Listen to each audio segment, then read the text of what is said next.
and welcome to subsection 4 of section 3, where we talk about Wyckoff. So at this point, you must have read through the stock charts website and actually understood why and how these points form. And again, or you didn't, but you should have studied and went back through some of your charts, found some areas like this, circled some, found some unmitigated or potentially valid areas of supply and demand where orders had to be mitigated, or found areas where Wyckoff has occurred, labeled it multiple times, and understood how, when it forms, and how after breaking structure, it either breaks down completely and begins the mark down in phase E or the mark up in phase E based on whether you are upside down or not, right? Because remember, it's all the same thing, just different labels. So hopefully I can go back and just undo all these labels so I can be back on the other side. So I can reflip this to the normal side. There we go. Right. There we go. Perfect. So yeah, this is the accumulation and this is distribution. Hopefully you understand this now, because as I now talk through price and work through it, I'm not going to go through and, showcase every single point. We will with webinars and things of that nature, because it's not something that's really easy to catch up on, especially if you've been watching this section without kind of going back into your own charts and looking at these places. But ultimately, you can now begin to see very clearly how a lot of these things can be put together, in the sense that from the very first video, you understood how to look at order flow from a standpoint of normal, overall, overarching structure and anticipate potential moves in that structure, right? That already on its own is a large tool. On top of that, you have the idea of candlestick structure, which can be confirmed along with your order flow structure, and now can be used as a double confirmation to potentially get involved in overall structure. And again, that overall order flow structure, you better be writing this down because it's going to get really confusing if you don't, so you can follow it, can also be confirmed using your mentfx block structure, which is an overall way of looking at huge areas of supply and demand as they move with the orders that are put into the market. And again, we expect these points not to be traded through. Why? Because if they are to take prices on a bullish or bearish way, right, especially if order flow is shifted that way, they will not get below certain points that act as those final points that are like lows, right? Whether it's order flow or whether it's mentfx blocks or something of that nature. Now, on top of that, so now you have multiple structure confirmation. On top of that, you understand how you can use your structure confirmation, your candlestick breaks, and your order flow breaks to determine valid supply and demand points across multiple time frames on any. And you understand how you can find them potentially and expect potential mitigation. Now, on top of that, and even before that, your expected mitigation, you understood, could be confirmed using smaller candlestick structure, using smaller mentfx block structure, and using shifts of that nature that form new, unmitigated supply and demand zones. Now, on top of that, you've taken it the extra step and understood that all of those things can also be explained away or viewed in terms of a schematic that shows you candlestick structure, supply and demand zone mitigation, overall mentfx block validation by way of Wyckoff. And you have understood that Wyckoff forms in a number of ways, a number of times, always across multiple time frames. And you understand that if you were to just trade Wyckoff, this is something that's very important, if you were just to trade Wyckoff, it would make your life almost impossible, because Wyckoff occurs everywhere, and this transfer of buys into sells or sells into buys even happens when you're in a bullish bias. So most of the time when you're in an overall order flow bullish bias, you're going to have more sells on behalf of the dumb money transferred into buys by composite man, right? And those buys will be taking to new liquidity points higher, new structural points higher, thereby acting as potential areas of profit taking, right? So you're going to have more of that occurring.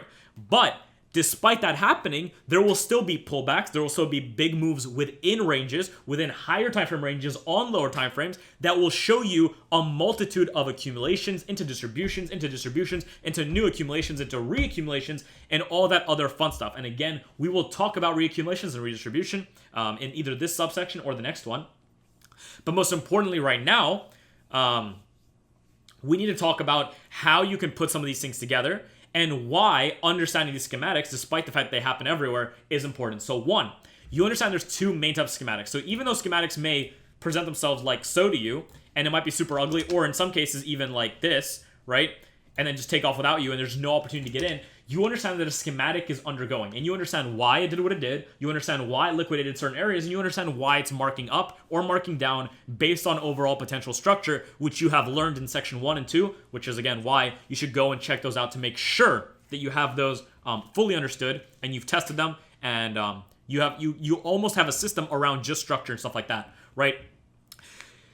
The reason we understand Wyckoff, or we look to understand areas like this, is because now, instead of being somewhat ambivalent and unsure about certain areas and price coming into it and maybe giving you a mentfx block, you can use those areas to confirm the actual mitigation of that area and potential continuation in a given order flow sentiment or bullish or bearish bias by using Wyckoff confirmation, which shows you ultimately that there is really that contextually we are actually undergoing this transfer from all the sellers in the market to the overall smart money institutional side buyers that can now take the market higher. And by putting that together with your idea of overall structure plus candlestick structure plus areas of unmitigated supply being met with even smaller Wyckoff, which is made into larger Wyckoff, which is then met with the moves down, will give you opportunities to get involved in sells here,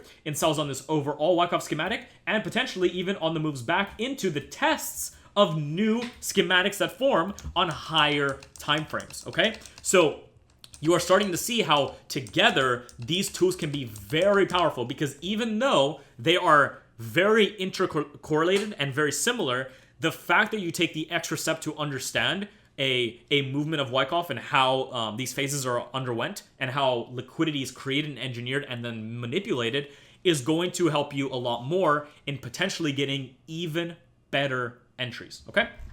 So now that you have these and you have them drawn, you have them written down, we can talk a little bit about why we determine areas that we look for interest and why we do what we do. So very quickly, you should already understand that when we look at a market and when we determine certain areas that we want to be buyers and sellers at, so in this case, let's go to a 15-minute, I guess.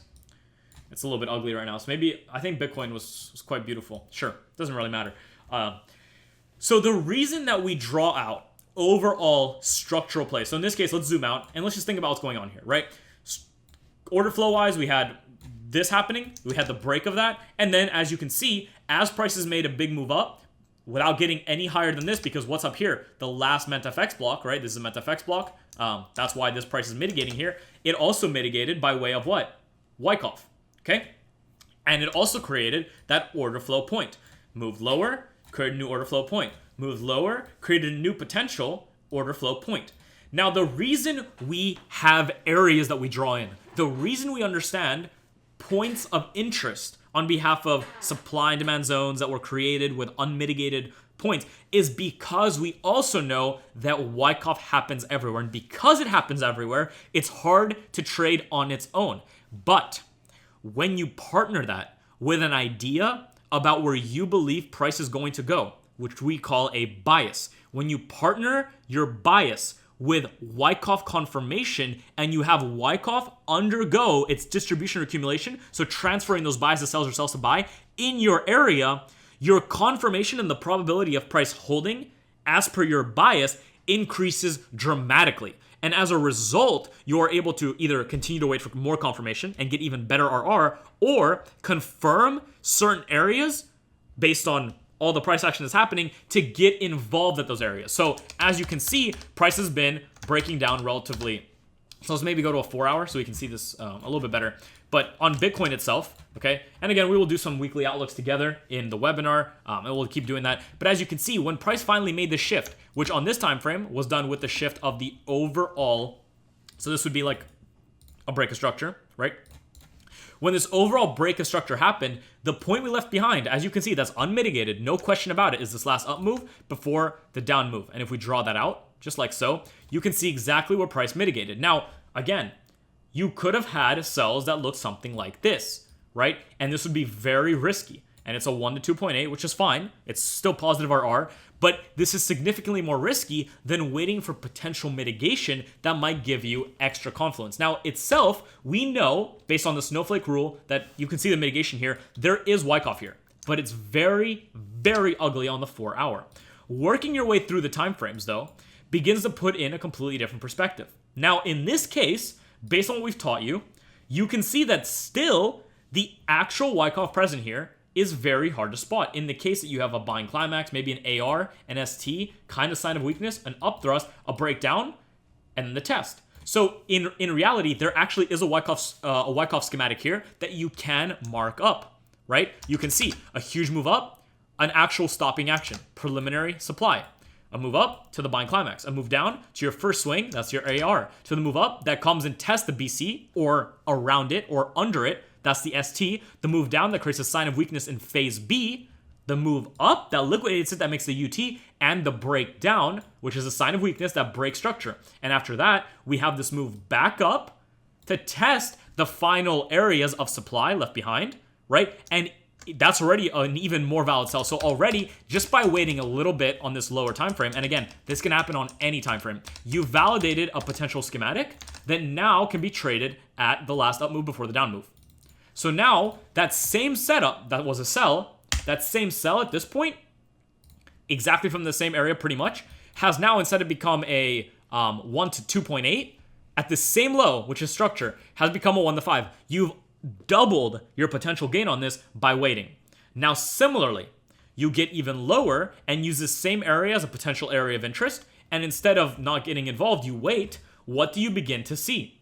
You again see your big move up, a potential stopping action, a potential buying climax, right? But then nothing really happens. So this could be your stopping action, okay? Boom, buying climax. Huge move down, you get a new swing. That's your AR. Right, so again, I'm not going to label this perfectly for you, only because we've went over the in-depth labeling. So you should be able to see the labels as I do this. And actually, I will label this for you. But again, you move this up. You take this up higher. Secondary test. Fantastic. UT. Now, what's interesting is at this point, notice what price does. It does break below. And at that point, you are confirmed for potentially this Wyckoff to hold. And in this case, I might have even sold on this pullback to come and take it lower. Wyckoff will not always give you perfect setups. And oftentimes, when you have a sign of weakness, you can write this down too, you want to see the sign of weakness actually show you that real sellers are entering the market. What I mean by that is if this move here closed here or even came lower, then I'd be even more happy to go with the sell. But because of this and the way it's moved, I would actually most likely look for a confirmation within here, which you can see we possibly never got due to this.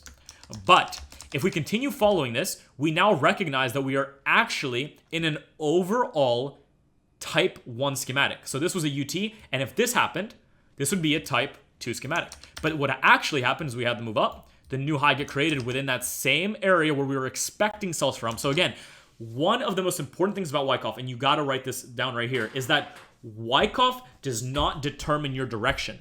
Wyckoff confirms your direction. That's it.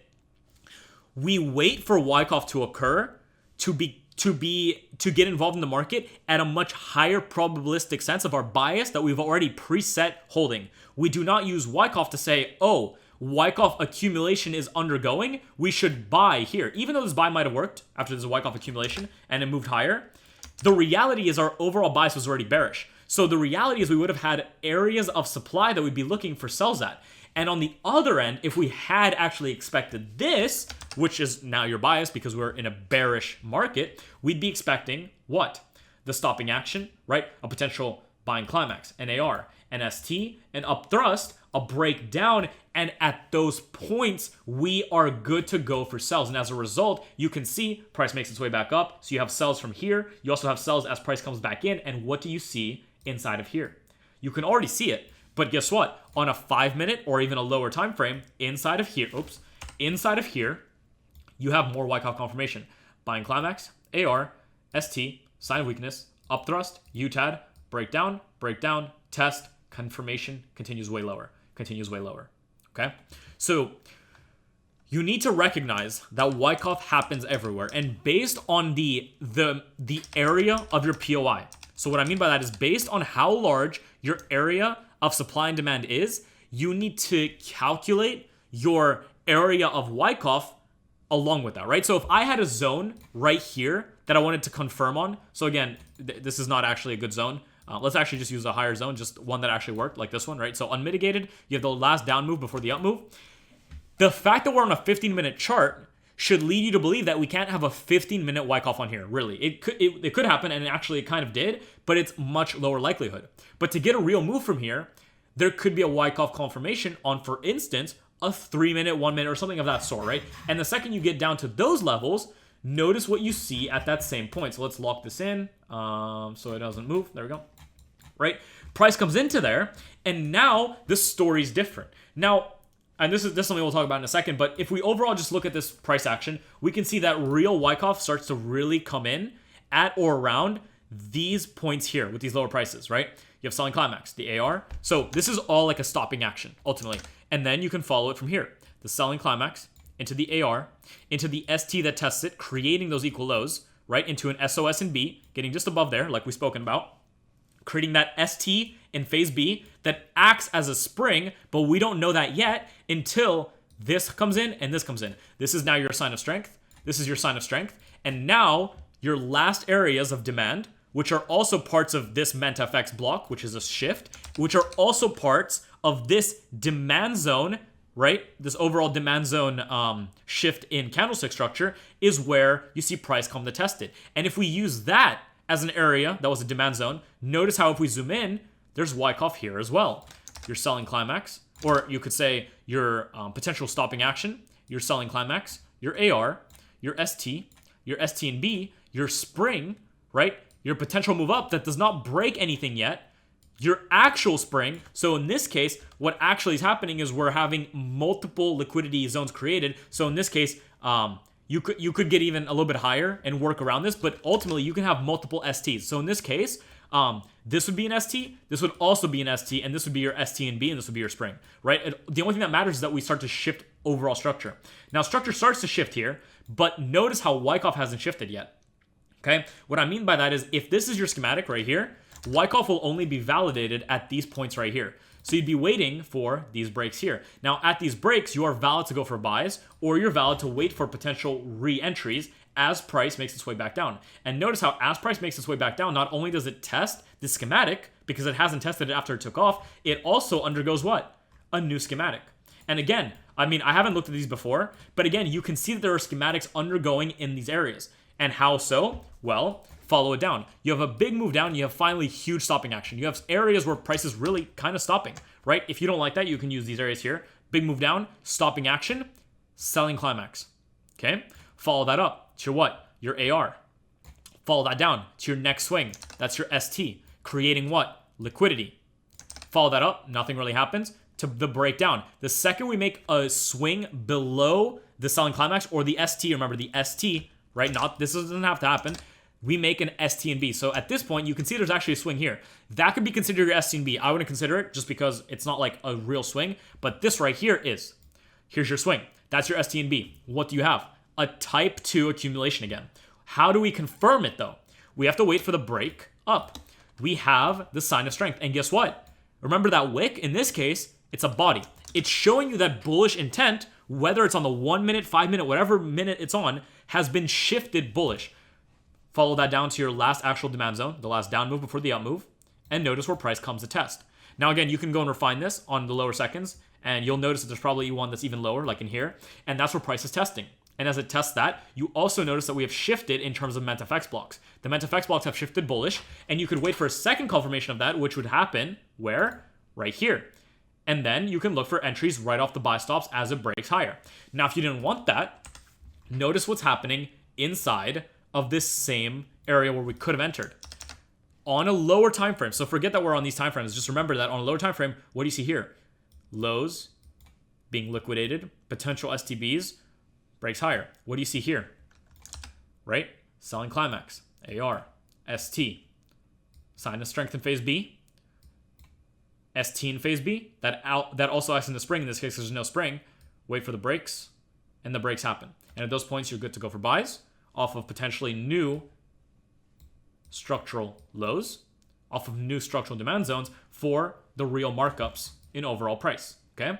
And even though you can see it comes back down, you can see where it came back down to. The overall schematic that happened here came to retest it and continued higher. And there's a ton of pips, or not pips, but there's a ton of profit for you to be able to make and partial on your way up. And by partials, I mean, you know, normal structural highs, more structure here, potentially supply zones in these zones here, right? So you can see that, you know, price came a little bit higher if you were aiming for even higher prices, but this is how you could partial as well. And we'll talk about risk management in future videos. But ultimately, again, I didn't look at any of this price action beforehand, so I'm kind of doing this as we're talking, but you're seeing how potential areas that you've designated will have, if they want to hold, Wyckoff undergo in that area based on the timeframes you're looking at. This is why timeframe trading and understanding fractals is key to actually trading this specific way. Based on the area that you're looking at of a specific time frame, your actual Wyckoff schematics will be delivered to you on different time frames, okay? So let's get rid of this. Let's get rid of this. We don't want to look at this anymore. Let's take a look at EU. There was a great schematic on EU that happened sometime last week. All of these trades right here, and again, work through mentfx trade ideas, were Wyckoff schematics on very, very low time frames. It's the same thing, but if we were to work with what we have right now, let me go find the area that this actually occurred in, so I can find that for you. Yeah. So right here, okay. You can, from looking at this, right, just let's look at this from a standpoint of structure, overall structure, right? You can tell that we're overall potentially moving bullish, as you can see, right? You might use this as your bullish play if you are on a lower time frame potentially, right? Like something like this, just like that, right? You can see these bullish plays. Now, the second we put in these overall structural order flow shifts, we understand that we're also shifting in terms of candlesticks, okay?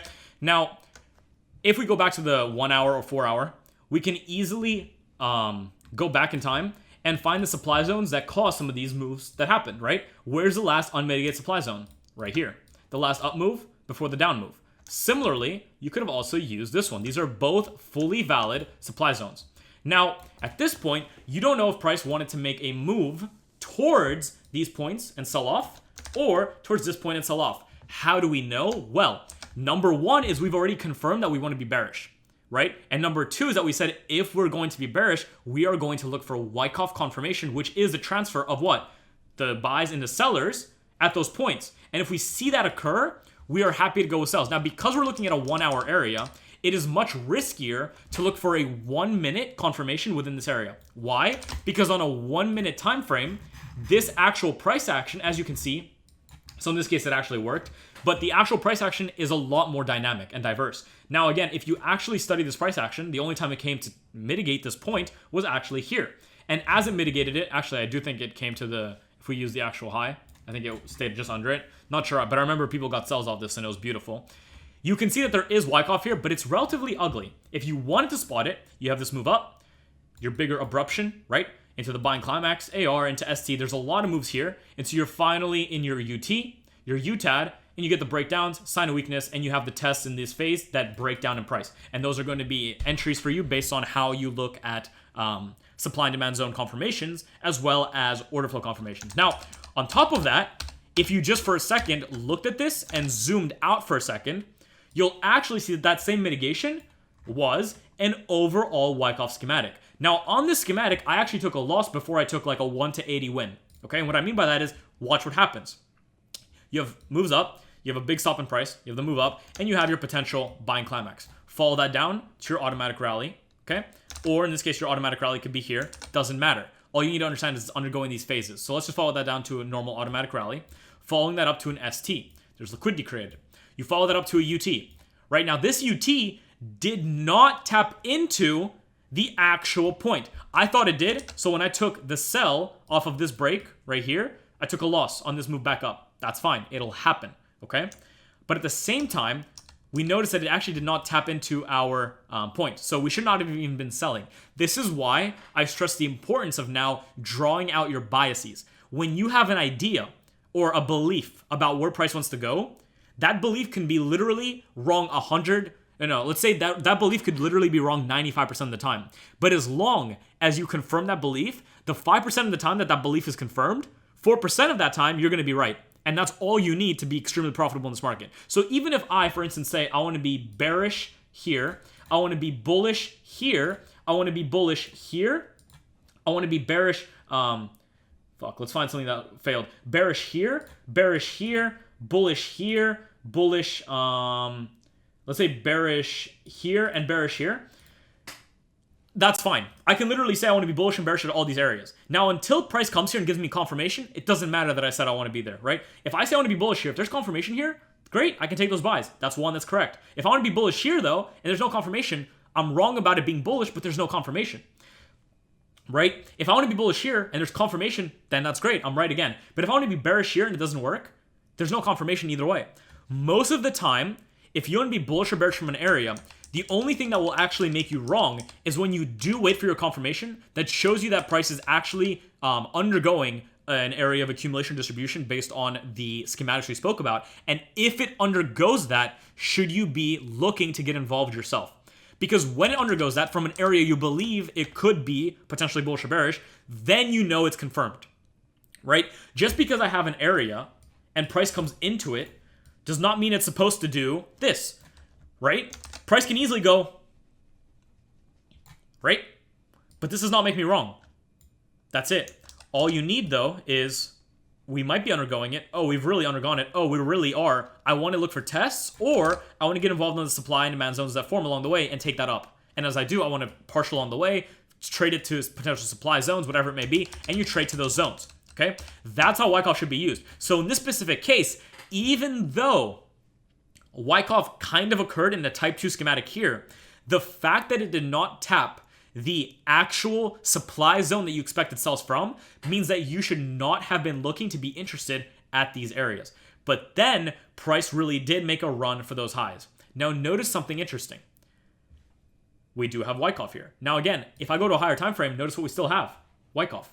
Notice how the Wyckoff will still show itself to you on any and multiple time frames. The only difference is how you spot it and how the swings in it are kind of looking in terms of the cleanliness of the actual schematic. So in this case, it's actually more clean to look at it on a 15 minutes. How so? You have the move up into your buying climax, your move down into your automatic rally, right? Your move up into the secondary test, testing the areas of the buying climax. Your move up into a UT that might be a type 2, but never tapped into the supply zone. So you're still expecting bearishness from here or from here, okay? Your potential sign of weakness in phase B, because you don't expect this to be the area that actually functions as a break lower, especially since, guess what? There's no momentum. Remember what we said? This is a wick. It's more of a liquidity grab than it is momentum. Momentum is shown you by literal pushes in a certain direction. When there's pushes, you know that you want to go that way. Okay, that's the idea of studying volume as well. We don't study volume because we can look at the candles to understand what volume is coming into the market. That's also something very vital. Wyckoff can be used with volume. Many people do. You do not need it. It's bullshit that you need it. You can see the same type of thing in candles, the way they form for you, and the way they confirm as they leave behind unmitigated supply and demand zones. So remember, the higher time frames gave us areas that gave us the opportunity to believe that price could be bearish at this area and this area. All we need to wait for now is the confirmation on behalf of Wyckoff. Why? Because that's showing us that that area is acting as a real point of mitigation that will also be a part of a larger move that will meet us with lower prices because they've transferred the buy orders on behalf of dumb money to the sell orders on behalf of the composite man. And the impulses and the way the price moves away and begins to break down in structure, as well as how it liquidates certain points, are what are going to function as the confirmations and the validations of overall distribution or accumulation schematics. So in this case, we are bearish. We make that UT. Now this sign of weakness is not powerful enough. It's just a sign of weakness in phase B. We follow that up. We make our UTAD. Okay. Now at this point, we are still not valid for buys. For sells. Sorry. I myself got sells inside of this move down right here. There were 1 to 80 sells that we took down lower into the demand zones here. Now the reason I took sells here was not because there was a potential Wyckoff. This Wyckoff should only, if you're only trading this markup of this Wyckoff, you should only be trading it when it validates it with this move down. Now, the reason I was able to get involved in these areas here is because on a lower time frame within those same areas, I think it was on a 5-second chart, but I'm not going to go find that right now. Inside of here, what you have is you have breakdowns in price that are met with Wyckoff schematics inside of price action. So inside of here, on an even lower time frame, are Wyckoff schematics. Because remember, Wyckoff schematics can form in multiple time frames inside of schematics and outside of schematics. Let's talk about that for 1 second. You have to take notes on this. Please do. Please don't forget to. It's going to be a very simple thing. It's something that I've shared in the Discord, but now it's something that you should actually understand. And what I mean by that is, let's take a normal Wyckoff schematic. Okay? You have a move coming down, and you have finally a big move that makes your preliminary support, right? There's a big move back. Then you have finally your what? Selling climax, right? Your selling climax comes and gets made, right? It's a large selling climax, okay? We move that up, and it makes some kind of an AR, right? The AR comes down and makes maybe an ST, right? Comes up, maybe makes a, an area that tests the previous AR, breaks down to make an ST in phase B, right? Breaks up to make the what? Let's say this is a type 2 schematic. Comes to break and make a new sign of strength, right? Comes down, tests it, maybe even comes lower to test it, and then takes off, right? And makes the markup. And this is the mark. Oh my God, excuse my terrible handwriting. This right here is your markup, okay? Now, this overall is a schematic. We zoom out, and it's easier to see, right? So, I mean, it's harder to see because I'm zooming out, but if you actually look at the moves in here, right? Boom, boom, here. PS, selling climax, AR, ST, some kind of sign of strength, but doesn't get above the AR. ST and B, break above, shifting structure with impulse, thereby showing you that it's most likely an accumulation, the move back to test, continuation. Now what's interesting is the second we dive into it on a lower time frame, that same area begins to show us a little bit more. What do I mean by that? This same selling climax. Oh, sorry. Preliminary support, right? The large backup in price. The large selling climax. The AR, okay? The ST, creating liquidity, okay? The potential SOS and B, but not really, nothing really. The ST, the ST in phase B, okay? The sign of strength, the test, and the markup. Now what's interesting is the second you really get to a lower time frame, like I said, time frames do not determine your Wyckoff. You just need to determine them based on the actual movement of price. The second you zoom in, you notice something significantly more interesting. What do you notice? Right? Buying climax, AR, ST, sign of weakness in phase B, upthrust, test, LPS, and inside of there is another schematic, LPS, breakdown. As we get down to that selling climax, what do? We don't just make a selling climax with this. We go selling climax, AR, ST, potential upthrust, making just some liquidity in here, right? Maybe someone's trading this as a flag pattern, doesn't matter. ST in phase B, that is part of this overall selling climax, right? Test, before breaks, sign of strength, validating the schematic with an overall mentfx block break as well. Remember, because all of these things are part of the same idea. As it liquidated all these lows, created all these demand zones, left behind demand zones in here potentially, right? Comes to make that LPS, and from there you can be a buyer because this is a lower time frame. We come up, look at the AR. What do you see in the AR? Okay, big stop in price, PSY, buying climax, AR, ST, sign of weakness, upthrust, breakdown. Now, you could be a seller here and take it lower, or you could wait for the demand zone to be traded into. Now, what do you see after the ST? It makes a very poor Wyckoff schematic and then takes off. There's a snowflake here. Maybe on a lower time frame, if you zoomed in on that, you're going to see something like this, right? And there's more Wyckoff in there, but we're not using that right now, okay? Let's follow that up.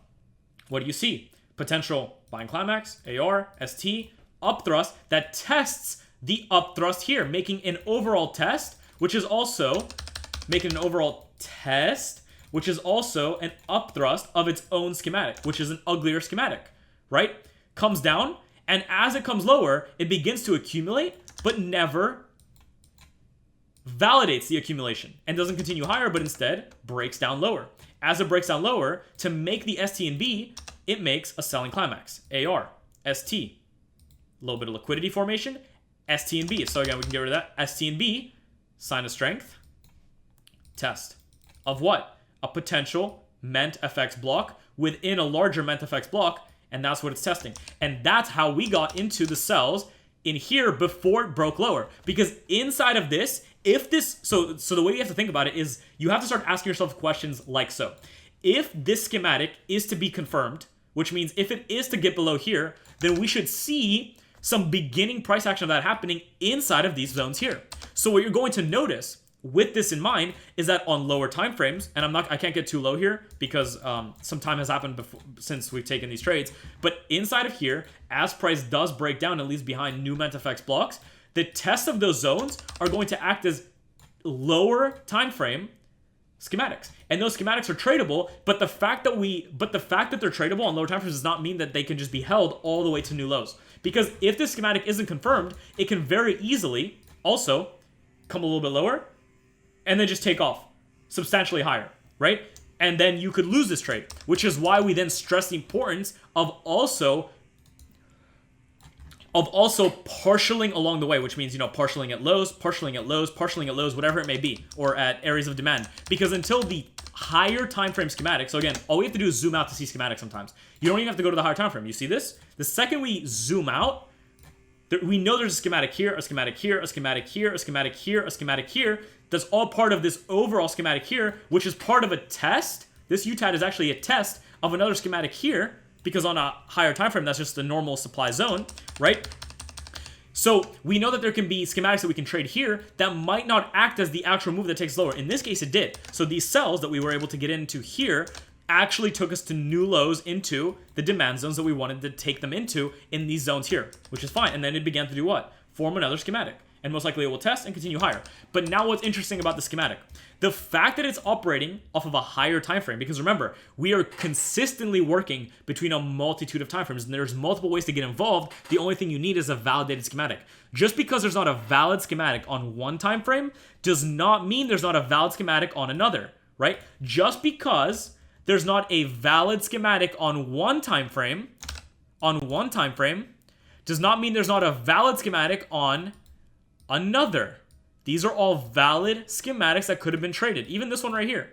Before this one even got validated, okay? Before the large black one got validated. This is why it's important to understand the fractal nature of the market. And this is also why it's important to understand that the snowflake rule applies everywhere. There is Wyckoff absolutely everywhere. And the only way to distinguish or be able to trade it and be a part of the movements of proper accumulations or distributions is by partnering it with a already preset bias, which is based on section 1 and section 2 material, okay? Because that forms your bias. Now, what's interesting about this is now we've had the real breakdown and the real move that caused the overall breaks that formed the real sign of weakness, right? And we're still bearish, was formed by what? This last up move. Now again, you can either use the mentfx block, the low to the high, there's your mentfx block. You can do that. That is a mentfx block move. Or you can refine it to your last possible up move before the down move happened. Because in here are the last mitigated orders, unmitigated orders, that might need to be mitigated before the test happens, right? Or in this case, the test has happened, or you can assume that it's happened. And now you're looking for a potential LPSY. Looking for price to play into it and trade lower. Notice how we're on a 15-minute chart. This will be the same thing. So it's perfectly valid for you to look for something like this, or to look for confirmations of more Wyckoff on a lower time frame in here. This is how I confirm things. This is why I only use manual entries and get involved at the best possible area on the lower time frames and then partial. Because I know there's always going to be confirmation, almost always. Because price will undergo this type of price action anywhere. Because whether you're on the monthly, the weekly, or the 5-second chart, the price will move the exact same way by way of grabbing liquidity, leaving behind supply and demand zones. On a lower time frame, it's going to leave behind a lot more, a lot quicker, and the only way to get used to it is by, working with some of the higher. So this can be fully fine. You have an accumulation that accumulates into this, but that accumulation, as you can see, and you have the breakdowns, and I mean, you can be targeting much lower, whatever it might be. I'm not 100% sure how you want to be targeting this, but notice how schematics unfold for you on all time frames. The only difference between multiple time frame entries and multi-time frame entries and stuff of that nature is that on the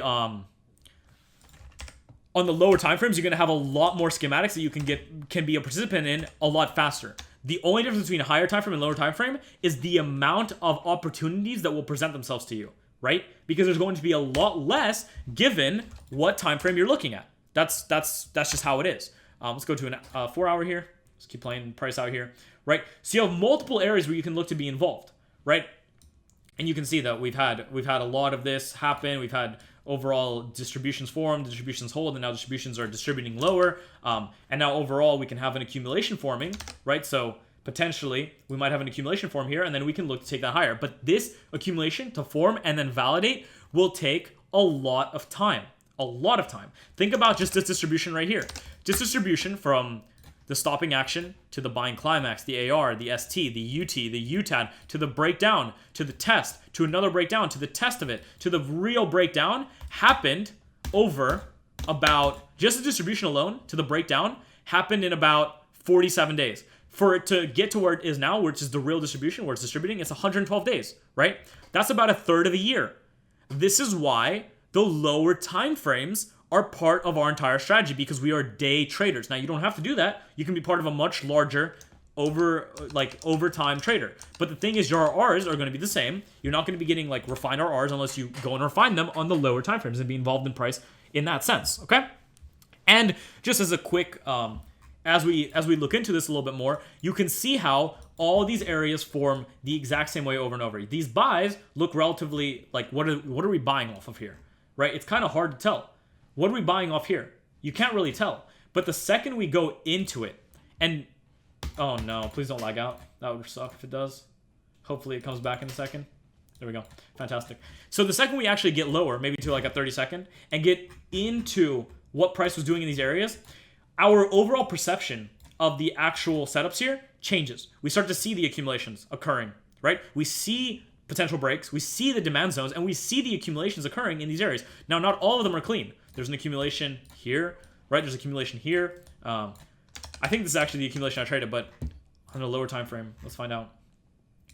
Right? As we get even lower, notice what you're starting to see. More accumulations. You're seeing them present themselves. 5-second chart, you're going to see even more, right?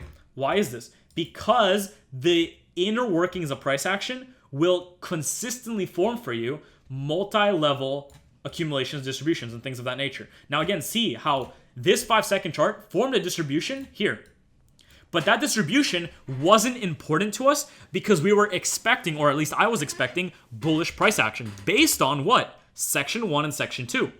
And as price came into these lower points, what is it testing when it's here? Look at this.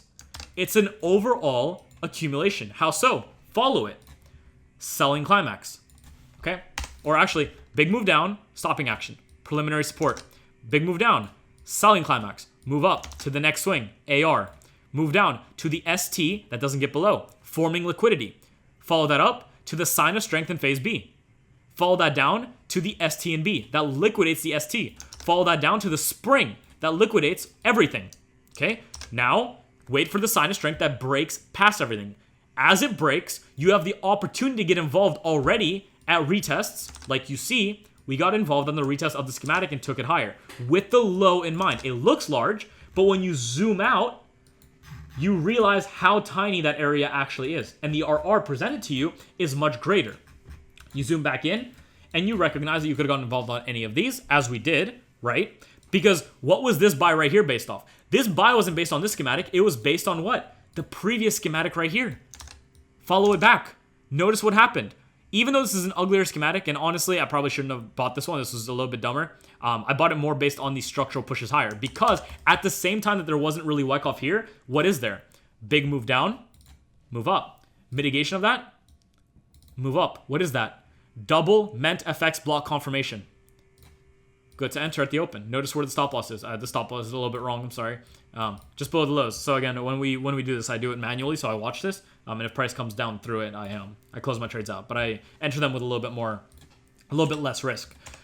So as you can see, price breaks higher. And again, it undergoes distribution here, right? Potentially you have a buying climax, AR, an ST, an upthrust, then a mini UTAD, a breakdown. And look at this. There's actually opportunities to take this lower, but there's no point for me because I'm looking for buys. And as it comes lower, what does it do? It undergoes a very, very ugly accumulation, right? But it's testing this accumulation, which is why we bought it.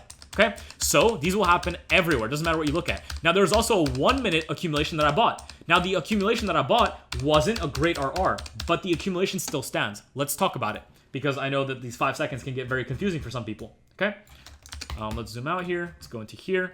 Let's take a look at where it was. Yep, there it is. Fantastic. So let's think about what happened here. We had on a higher time frame the same thing, right? We have a higher time frame, and we have an area where price is beginning to break and leaving behind unmitigated demand zones. Remember, a wick that goes below some kind of liquidity before and then continues higher is an unmitigated demand zone. Now, as price comes into that demand zone, notice what happens. Notice price action. This is the formation of a potential schematic. Try to label it. Do it either with me or without me, but let's label it now, okay? Preliminary supply. Preliminary support, doesn't matter, either one. Big move down, huge stopping action, preliminary support. Okay, great. Follow down. Where's the next move? Maybe selling climax, but then no, bigger move down. Okay, selling climax. Fantastic. Your selling climax is here. Follow that up. AR. Fantastic. Follow that down to your next swing. It could be here, but it's not really a swing. This is your next swing. Remember, your ST is usually going to be inside of the selling climax or a little bit above it, but it can go outside. That does not change it. It just means that the liquidity is being engineered a different way. For retail in this case, if you want to think about it, there's liquidity being engineered inside of this overall thing. So the reason for this as an ST is that retail is looking to continue buy and sell this overall channel or whatever they want to call it, right? There's always a retail explanation for the way liquidity is being created. But the reason that what we do works is because when we get involved, we're literally getting involved on potential liquidations of other people. So if there is liquidation, there's also a higher chance that that liquidation holds and then moves in our presumed direction, especially when our presumed direction is based on a higher time frame area plus a lower time frame confirmation. So let's follow this again, right? Let's consider it all. Preliminary support. Follow that down to your selling climax. Follow that up to your automatic rally. Follow that straight down to your ST, which can be lower, but it's liquidity. Follow that up to what? Your sign of strike in phase B. That does not always happen, okay? But you can see that's why I use that as a BOS. Follow that down to your what? ST and B. Does it liquidate it? It does, but also it acts as now what? Liquidity. So now it's starting to bottom out in liquidity. And then what? You have your last down move through the lows. Now what's interesting, again, so you know already that this is your spring.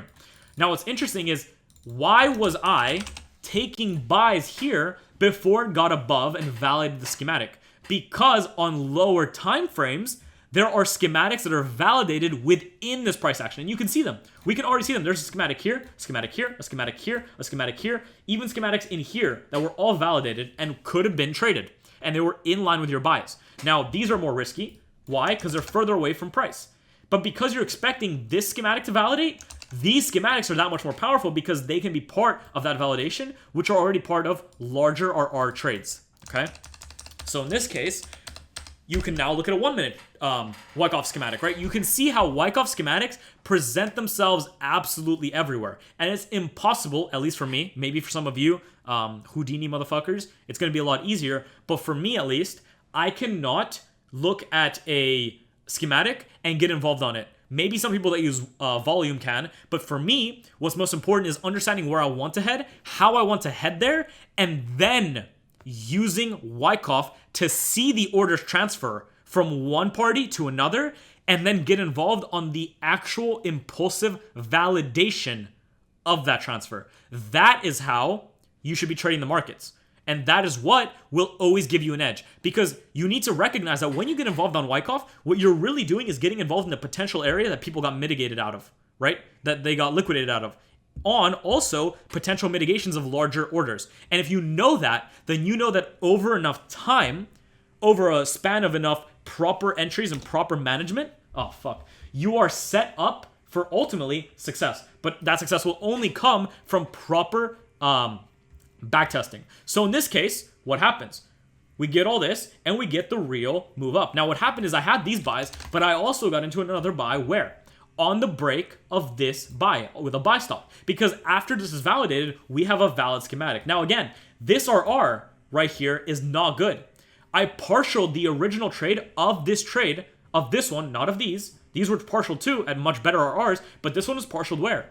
At this supply zone. Because there's no telling that price really did want to break higher. What actually happened is I actually partialed out 1-to-1. I had it closed when I was away.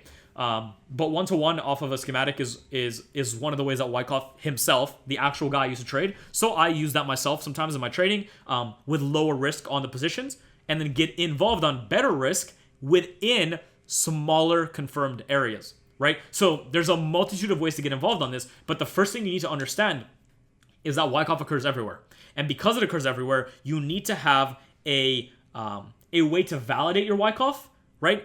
And an area that you want to validate it inside of. Because if you just trade Wyckoff, it's going to be a fucking hassle. You are going to get so confused, and it will be confusing. Now, you're going to have some lucky ones if you just try to trade Wyckoff, but unless you're looking at overall movement and you're looking at overall areas you want to be involved in, it's going to become relatively complex to spot Wyckoff, which is why people that do learn Wyckoff find a lot of hardship with it and find it to be somewhat complex without recognizing that it's nothing more than everything they've studied thus far with the proper confirmation and understanding of what is actually undergoing in a given range.